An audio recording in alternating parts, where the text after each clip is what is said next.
Злучаных Штатах Касцюшка пасябраваў з многімі выдатнымі людзьмі краіны. Ён актыўна ўдзельнічаў у палітычным жыцці, быў блізка знаёмы з многімі ваеннымі і палітычнымі дзеячамі. У тым ліку з Томасам Джэферсонам, аўтарам Дэкларацыі незалежнасці, абраным у 1800 годзе прэзідэнтам Злучаных Штатаў Амерыкі. На гэтым фотаздымку адлюстраваны помнік Томасу Джэферсону, устаноўлены ў мемарыяле Джэферсона ў Вашынгтоне. Цікавы факт заключаецца ў тым, што паліто, у якім адзеты Джэферсон, тое паліто, якое цар Павел падараваў Тадэвушу Касцюшку падчас вызвалення яго з турмы. Касцюшка ўзяў гэтае паліто з сабой у Злучаныя Штаты і падараваў яго Томасу Джэферсону, будучаму прэзідэнту США.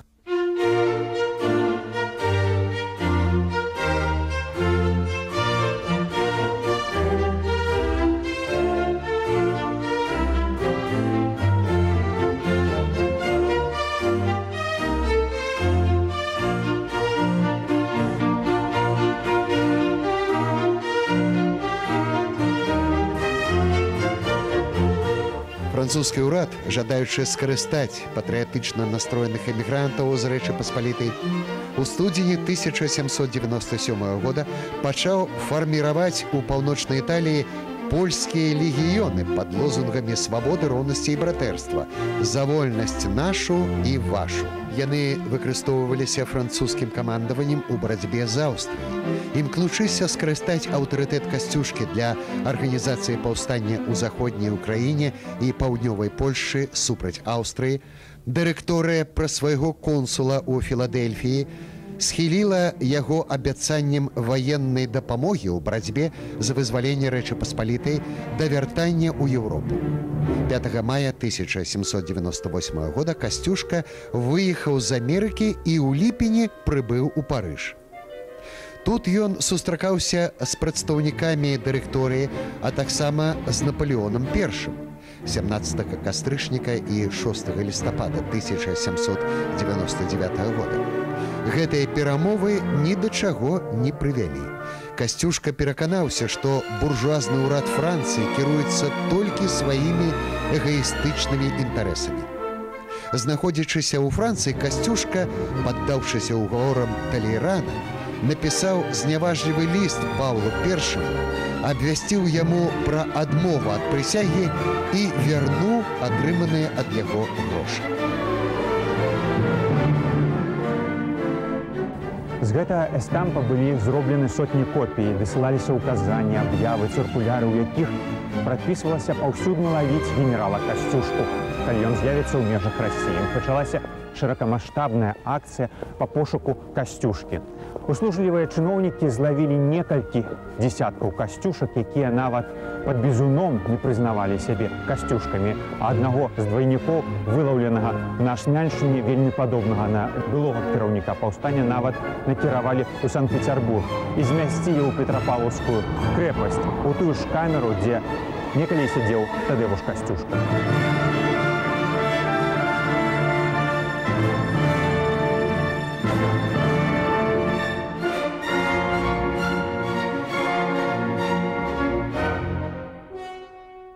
У гэтым жа часе Касцюшка наладзіў больш блізкія кантакты з салдатамі і афіцэрамі польскіх легіёнаў, якія знаходзіліся ў Італіі.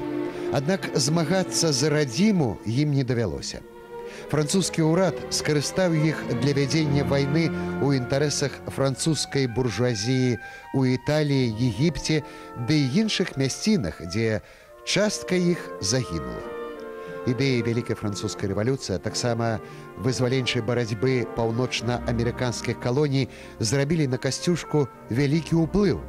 На працягу ўсёй сваёй палітычнай дзейнасці ён глыбока паважаў і быў паслядоўным прадаўжальнікам вызвольных, антыфеадальных ідэяў Руссо, Монтэскьё, Джэферсона ды іншых прагрэсіўных дзеячоў. Яго светапогляд, грамадска-палітычныя і праўныя ідэі найбольш поўна былі выкладзеныя ў брашуры «Ці могуць палякі дамагчыся незалежнасці», выпушчанай ананімна ў Парыжы ў 1800 годзе. У прадмове аўтар папярэджвае сваіх землякоў, каб не спадзяваліся на замежную дапамогу, а калі хочуць шчасця, гонару і славы, неабходна карыстацца сродкамі і сіламі, якія прырода дала чалавеку. Пажадаем толькі, і мы станем свабоднымі, бо 16-мільённы народ не можа быць народжаны для рабства. Вызначаючая колькасць насельніцтва ў 16 мільёнаў чалавек, Касцюшка меў на ўвазе не толькі палякаў, але і беларусаў, украінцаў і жамойтаў, якія складалі тады Рэч Паспалітую. У сваіх разважаннях аб маралі, праве, злачыннасці і правасуддзі Касцюшка асуджае тэрор, які практыкаваўся ў часе Вялікай французскай рэвалюцыі, лічачы, што гэта выключная асаблівасць французскай нацыі або нават некаторай шайкі разбэшчаных злачынцаў. Ён прыхільнік строгага захавання праўных нормаў, выпрацаваных у ходзе буржуазнай рэвалюцыі. Адначасова ён выказаўся супраць самавольства, з чайго б не было боку. Падчас знаходжання ў Францыі ад 1798 і да сярэдзіны 1815 года Касцюшка шмат часу аддаваў сваім мастацкім захапленням. Маляваў, працаваў на такарным станку, выточваў розныя драўляныя рэчы. Разам з тым цікавіўся вайсковай справай. У 1808 годзе выдаў у Нью-Йорку брашуру «Манеўры коннай артылерыі», другое выданне якой выйшла ў 1809 годзе ў Лондоне. У ёй падсумоўваўся досвед выкарыстання артылерыі ў Амерыцы і Еўропе, і ў сувязі з гэтым даваліся рэкамендацыі па тактыцы. Разгром напалеонаўскай арміі адрадзіў у Касцюшкі надзеі на магчымасць аднаўлення Рэчы Паспалітай пад пратэктаратам Расіі. Пра свае планы гэтага аднаўлення Касцюшка гутарыў з імператарам Александрам I першы раз у Парыжы ў красавіку 1814 года і другім разам у Браўнау у маі 1815 года. Яшчэ да асабістай сустрэчы Касцюшка напісаў ліст Александру I, у якім прасіў абвясціць поўную амністыю тым сваім суайчыннікам, якія ўдзельнічалі ў паходзе Напалеона на Маскву, а таксама скасаваць прыгоннае права на анексаваных Расіяй землях. Александр I абяцаў Касцюшку падтрымаць яго прапановы і прыняў яго ў Парыжы з вялікай пашанай. Аб змесце ліста да цара і гутарак Касцюшкі з Александрам I дазваляе меркаваць ліст да Томаса Джэферсона, у якім Касцюшка пісаў: «Цар Александр абяцаў мне павялічыць княства Варшаўскае аж да Дзвіны і Дняпра, даўніх нашых межаў, але яго выдатным і зычлівым жаданнем запярэчыў яго кабінет. Пісаў цару і прасіў яго, каб мне пісьмова пацвердзіў свае абяцанні, што мне вусна абяцаў стварыць канстытуцыйны ўрад, ліберальны і незалежны, вызваленне нашых няшчасных сялянаў, зрабіўшы іх нават уласнікамі зямлі, якой валодаюць, чым адным зрабіўся б бессмяротным. Але ўсё з дымам пайшло». Ліст Касцюшкі і яго сустрэчы з Александром I ўсё ж далі пэўны вынік.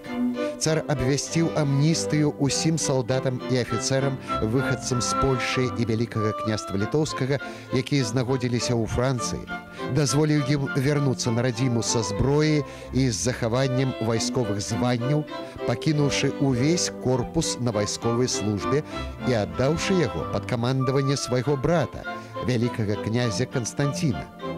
Быў заснаваны арганізацыйны камітэт, які садзейнічаў вяртанню вайскоўцаў на радзіму.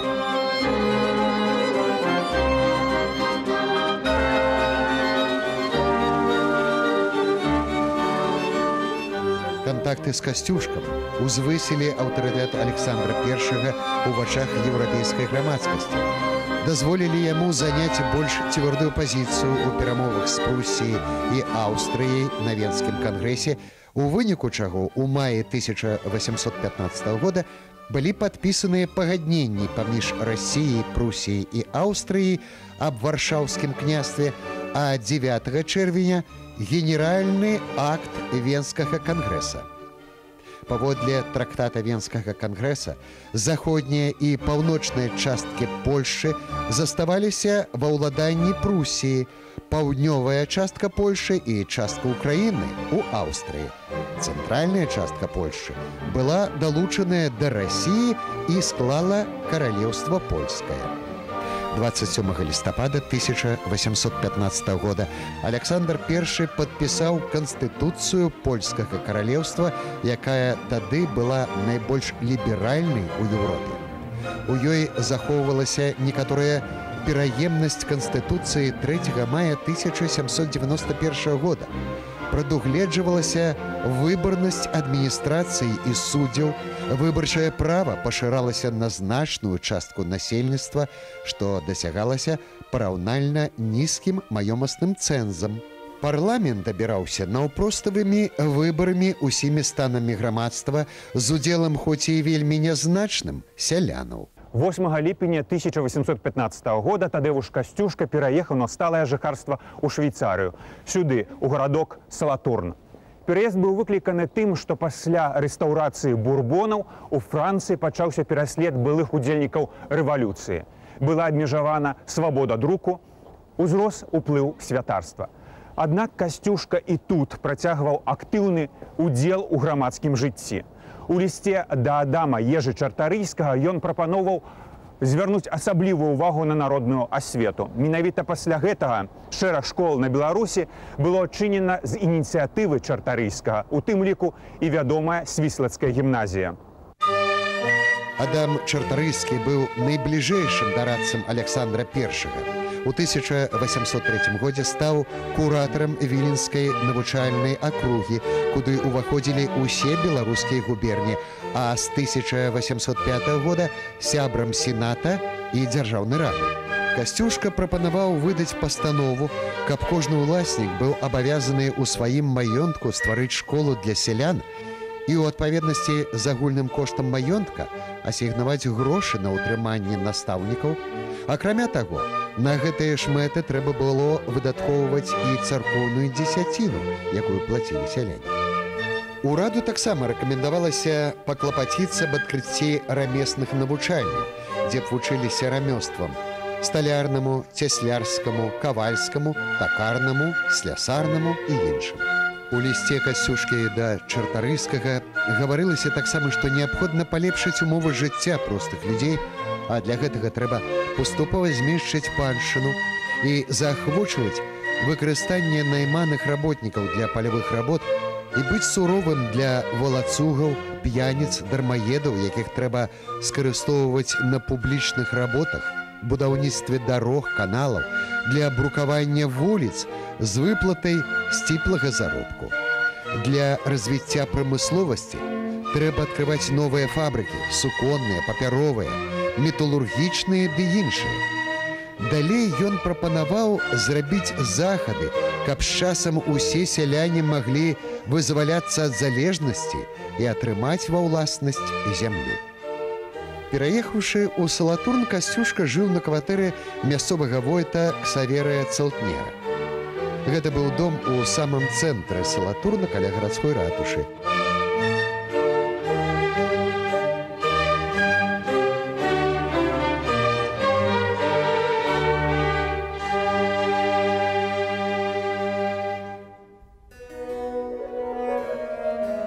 Вялікай уцехай для госця была 15гадовая дачка цэлтнераў Эмілія, да якой Касцюшка ставіўся па-бацькоўску. У вольны час генерал разбіраў карэспандэнцыю, чытаў педагагічную літаратуру, выточваў розныя дробязі, маляваў. Не перапынялася яго перапіска з Томасам Джэферсонам, які запрашаў Касцюшку на жыхарства ў Амерыку. Siodło, którego używał dla swojego konia. Гэта арыгінальнае сядло, якое Касцюшка ўжываў для свайго каня і упраж. Гэтыя каштоўныя экспанаты да нас трапілі як дэпазіт з музея зброі, які знаходзіцца таксама ў Салатурне. З 1937 года мы маем магчымасць гэта экспанаваць у музеі Тадэвуша Касцюшкі. Гэта быў іншы час, не было другіх сродкаў транспартнага злучэння і трэба было ездзіць на кані. Такім чынам Касцюшка нават на прагулкі па ваколіцы выязджаў на кані. Неабходна было мець прыслугу, якая даглядала б каня, а таксама павозку, на якой Касцюшка ездзіў. Конь быў у тыя часы важным сродкам. Для лепшага азнаямлення з найбольш перадавымі метадамі школьнага навучання у маі 1816 года Касцюшка наведаў настаўніцкі інстытут у Івердоне, дзе меў гутарку з яго стваральнікам, выдатным педагогам-дэмакратам Йоганам Генрыхам Песталоцы. Касцюшка, гэтак жа як і Песталоцы, меркаваў, што паляпшэнне жыцця працоўных можа быць дасягнута ў рамках тагачаснага ладу шляхам адукацыі і выхавання. Pierwszą ekipą, która może Вы з'яўляецеся першай здабычнай групай, якая можа зняць нашу апошнюю здабычу. Гэта арыгінальны пісталет Тадэвуша Касцюшкі, які ён заўсёды меў пры сабе. Гэты пісталет французскай вытворчасці падчас свайго побыту ў Францыі, у Парыжы, Касцюшка набыў яго ў 1800 годзе. Нам пашчасціла яго купіць на аўкцыёне зброі ў верасні мінулага года.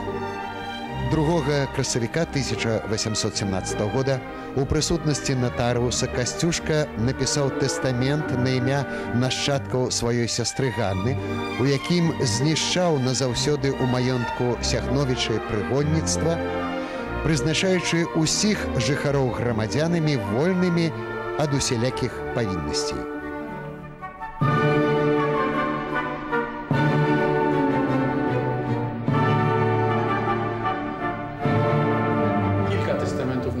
Касцюшка напісаў некалькі тэстаментаў, але найважнейшым ёсць астатні. Менавіта ў ім, у пункце 6, гэта астатні пункт яго тэстаменту, піша, каб усю карэспандэнцыю на польскай мове пасля яго смерці спалілі.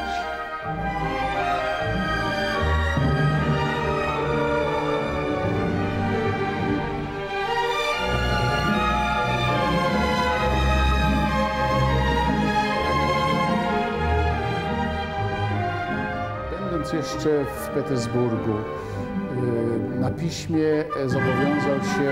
Знаходзячыся ў Петербурзе, ён пісьмова даў абяцанне цару Павлу I, што не будзе ваенным чынам выступаць супраць Расіі. Гэтае сваё абяцанне Касцюшка выканаў да канца свайго жыцця.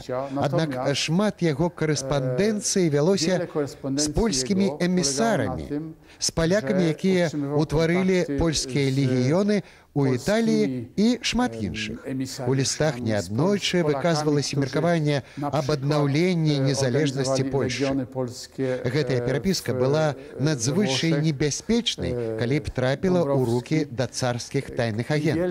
Адсюль і жаданне Касцюшкі знішчыць усю карэспандэнцыю. Веры ў Касцюшку ў лепшую будучыню сваёй бацькаўшчыны, не лічыў яе нешчаслівай гістарычны лёс канчаткова вырашаны.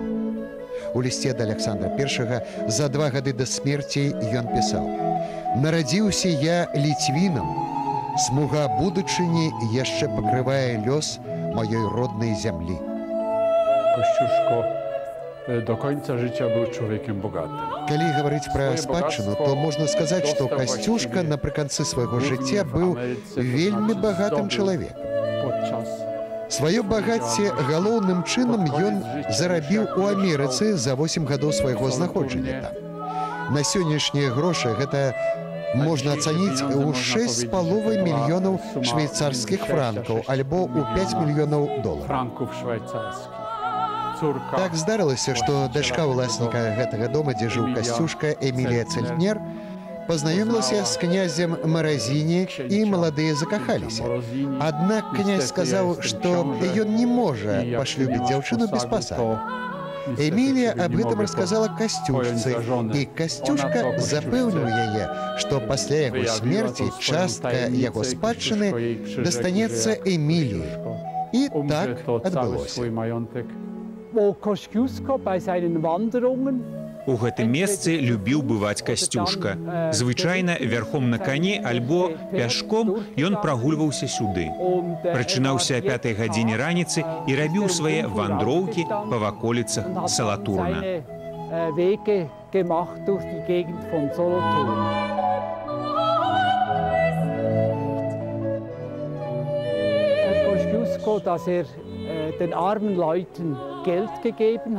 Касцюшка быў вядомы сваёй шчодрасцю. У той час у 1815-1817 годах у Салатурне і ва ўсёй Швейцарыі было цяжкае эканамічнае становішча. Быў кепскі ураджай, было шмат беднякоў. І казалі, што конь, на якім ездзіў Касцюшка, сам спыняўся каля тых, каму неабходна была дапамога, і не рухаўся далей да той пары, пакуль гаспадар што-небудзь не даваў гэтым людзям.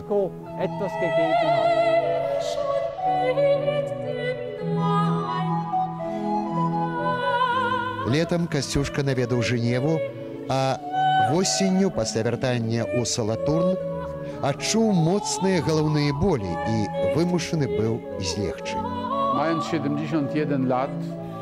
Касцюшка меў 71 год.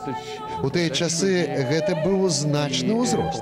На пачатку кастрычніка ён сябе няважна адчуў, пачалася гарачка, тады не было яшчэ антыбіётыкаў і праз некалькі дзён яго не стала.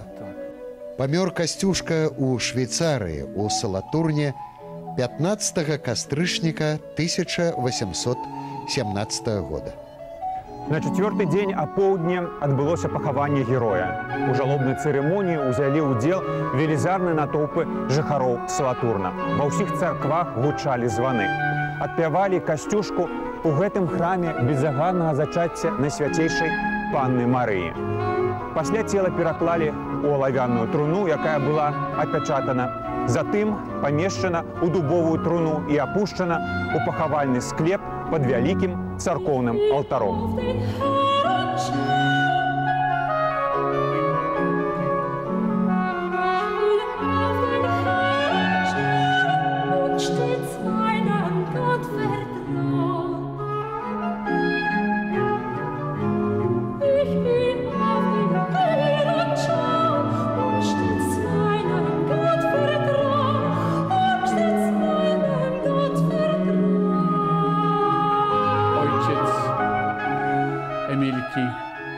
Бацька Эміліі за тыя сродкі, што пакінуў Касцюшку ў спадчыну, набыў гэты дом, а таксама ўзвёў помнік Тадеушу Касцюшку ў Цухвілі. Адна частка цела Касцюшкі была пахавана тут, у гэтым месцы, у Цухвілі. Таму тут і быў пастаўлены вось гэты помнік у 1820 годзе. Як вядома, пасля смерці Касцюшка быў пахаваны ў Салатурне. Пасля, калі цела Касцюшкі перавезлі ў Кракаў, тут засталася толькі частка яго ўнутраных органаў. А сэрца сёння захоўваецца ў каралеўскім замку ў Варшаве.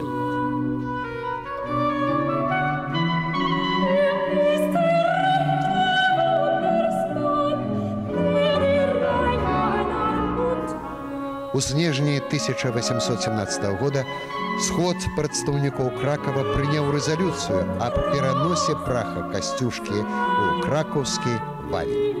Каб перавесці астанкі Тадеуша Касцюшкі са Швейцарыі ў Кракаў, трэба было атрымаць згоду самого цара Александра I. Такая згода была дадзена, і 11 красавіка 1818 года труна была дастаўлена ў Кракаў. Аднак урачыстае пахаванне адбылося толькі праз 2 месяцы.